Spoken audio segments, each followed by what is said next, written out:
If you would like to support the channel, please visit the Teespring store, where you can find Billy merchandise and other products. You can also donate via PayPal or Patreon. Friday, August 21st, 2020, Monaco 64, home of alternative economics and contrarian views. So the UK national debt has topped 2 trillion as the economic collapse continues, the engineered economic collapse. I've spoken about this many times, how they're using this so-called health crisis as a cover for bringing down the whole economic financial system. And why are they doing that? Well, because they've created such a huge debt bubble, such a huge financial bubble, so much leverage, so many derivatives out there, that the only way to bring it down is to have something that is a huge excuse, a scapegoat. And I won't go too much through that today because I've done that before. I spoke about this yesterday in my conversation with Charlie Robinson, who wrote a book about the octopus of global control. If you want to watch that, yeah, I posted it yesterday. Really interesting. I think YouTube has shadow banned it. It started out really well. Videos, when you put them up and you look at the analytics in your studio, when they start really well, it means that they're going to continue. But this one started really well and all of a sudden just slowed down the views. I think it's a really interesting conversation. It's long, but sometimes you need to speak for a long time if you want to cover an important subject. So let's look at the news from the UK.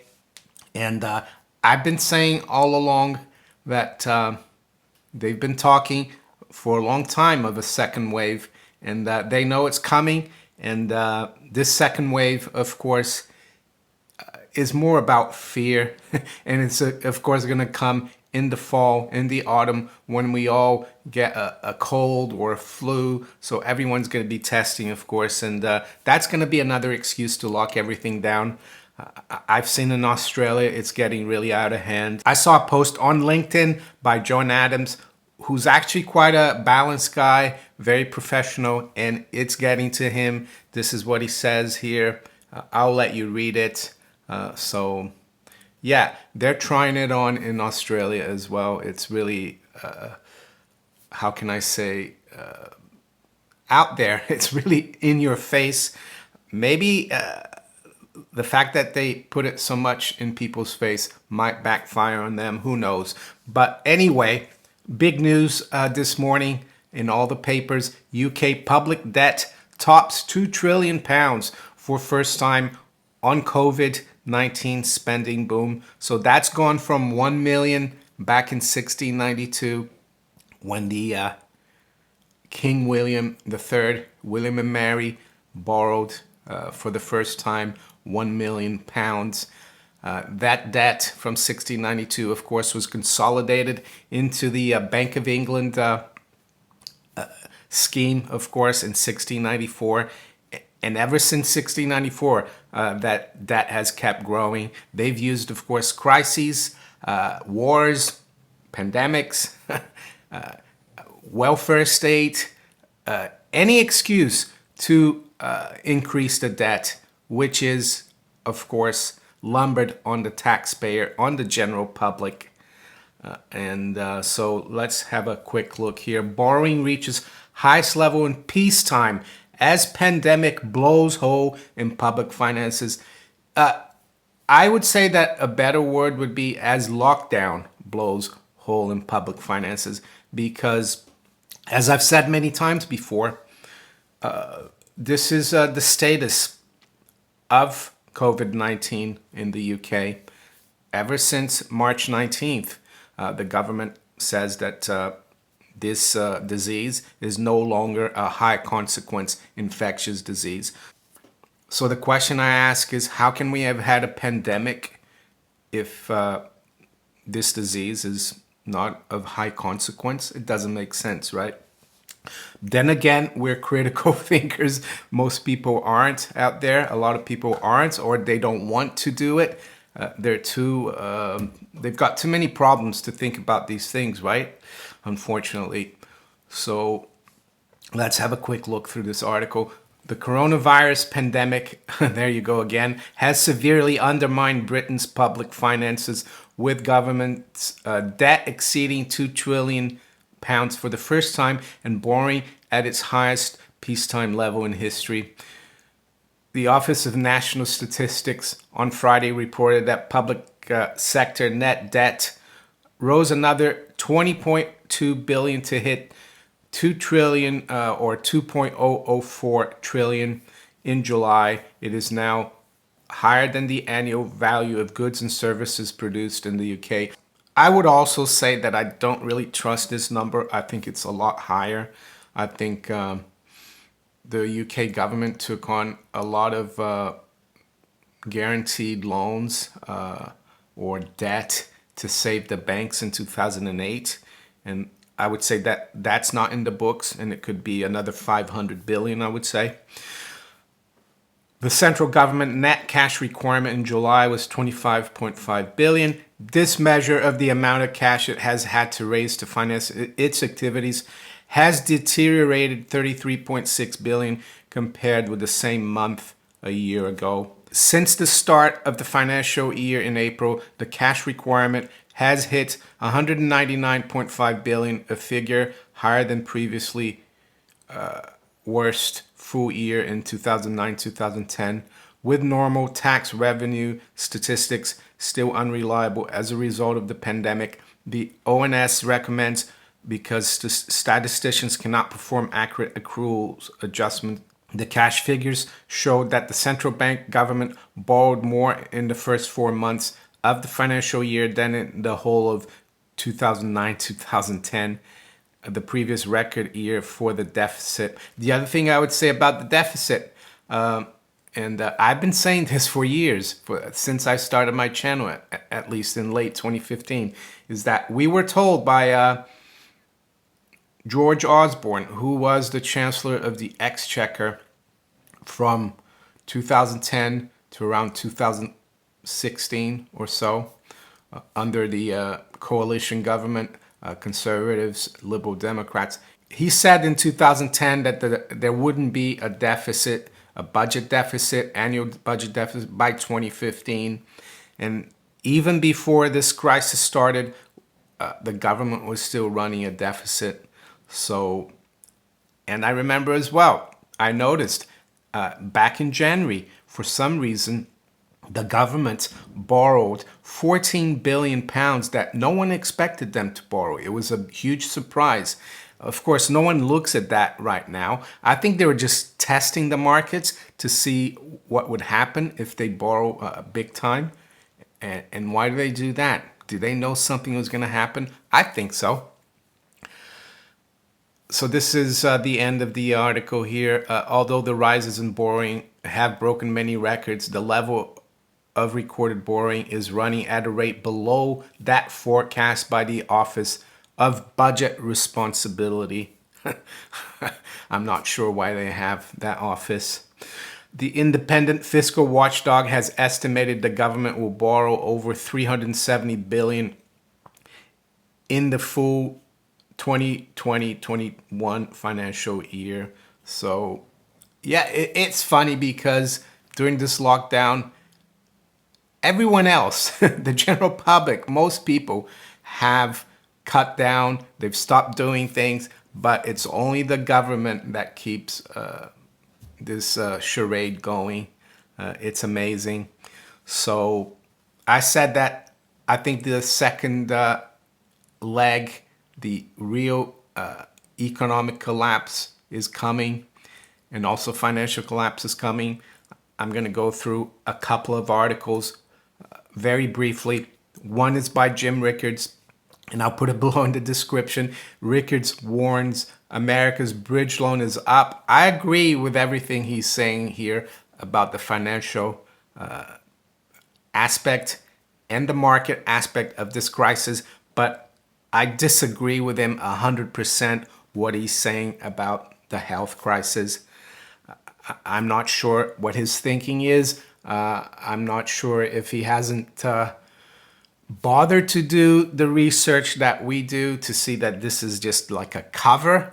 But it could be something else, and you probably have your own ideas. But I think, nevertheless, is an interesting article to read. His main reasoning why he sees a second leg of an economic collapse, financial collapse, is that the markets and economists expected the first wave to be it and things to be fine by now and the economy to be recovering V-shaped. But as we can see, that's not what's happening.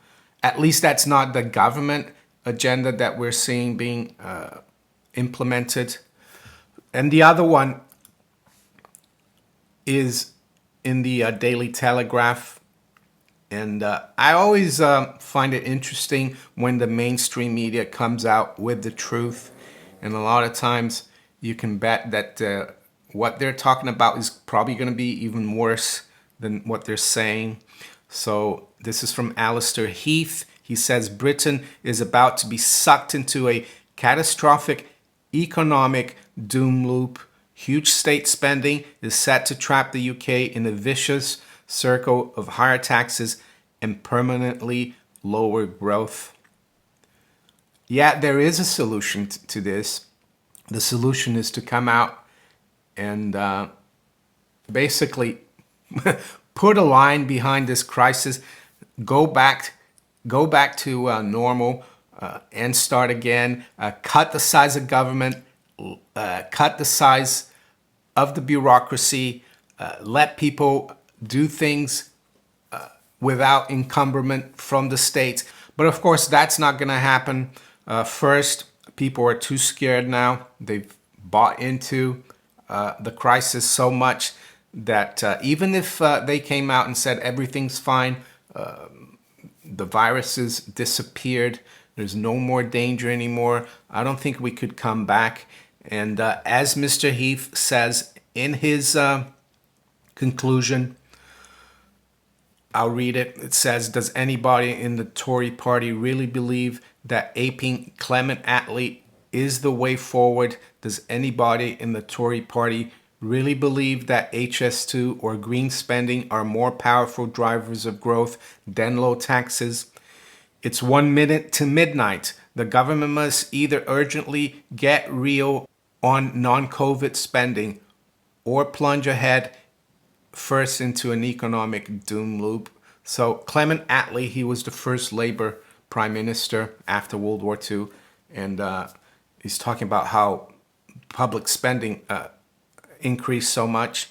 So what Alistair Heath is saying that, yeah, the government is going to have to find money somewhere from taxation to pay for the government largesse. And he says that this government, even though it's a conservative government supposedly, is committed to all the government spending. So there is no end in sight. That's why I think we're very near the beginning of something really catastrophic, economic and financially, not only in the UK, but everywhere around the world and in the US. There's not much time left to protect your savings, fiat currency savings, from confiscation. And by confiscation, I mean by inflation and currency debasement. So there's still time, I think, to get precious metals if you haven't yet. I'm not advising you to do it, but I think it's a great way to protect the value of those savings. So before I go on, I'd just like to say someone made a comment yesterday and said, I don't watch these videos to listen to where the markets are. And it was quite a rude comment, I think, or maybe this person hasn't watched my videos for that long, but it's always been the way in my videos. I talk of where the markets are, early London time, And why do I do that? Well, because that's what I used to do a lot with my US clients when they used to come in the office in New York, for example, early in the morning. They used to call me and ask, where are things in Europe? And I thought that would be a good idea for my YouTube viewers. And most of you, I think, enjoy that. So let's look at where the markets are. Maybe you could comment below in the comment section if you tired of this as well, but be as it may, let's see where we are. It's 8:22 a.m. London time. So we've got spot gold at 1936. Actually, it was around 1945 before I started this video, so it's still quite volatile. It's down $10. Range has been 1933 to 1956. Silver as well was quite strong before I started the video, but it's now down 25 cents at 26.99. So yeah, the precious metals are still quite volatile, and yes, they're below their tops we saw a few weeks ago. It feels a little bit like a bear market, but the bigger picture is that we're over $400 higher year to date. So, and silver is about, well, it's doubled since the lows in March. So this is just a, I think, consolidation we're seeing here before the next move lower in fiat currencies or move higher in precious metals. Things are not good, and they're not going to get any better. And as I think it's an engineered crisis, just like the oil crisis of the 70s was engineered.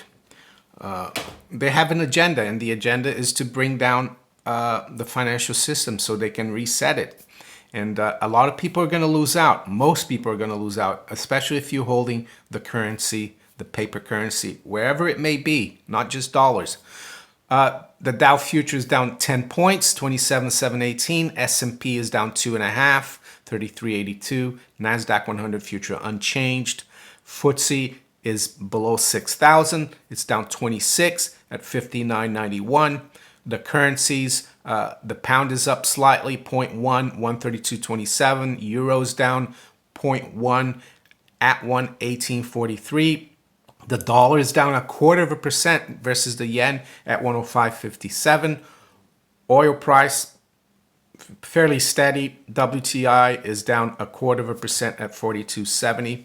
Finish off with the bond market. 2-year yield is at 0.145, so pretty much unchanged. The 10-year is at 0.65, unchanged, and it's down 2 basis points from yesterday when I made my video. So there you go. If you enjoyed this video, make sure you hit the like button. Please share it far and wide. Think about subscribing to my channel if you haven't yet. And you can also follow me on Twitter, Facebook, and all these other platforms below here. I wish you all a great day. Take care. Bye.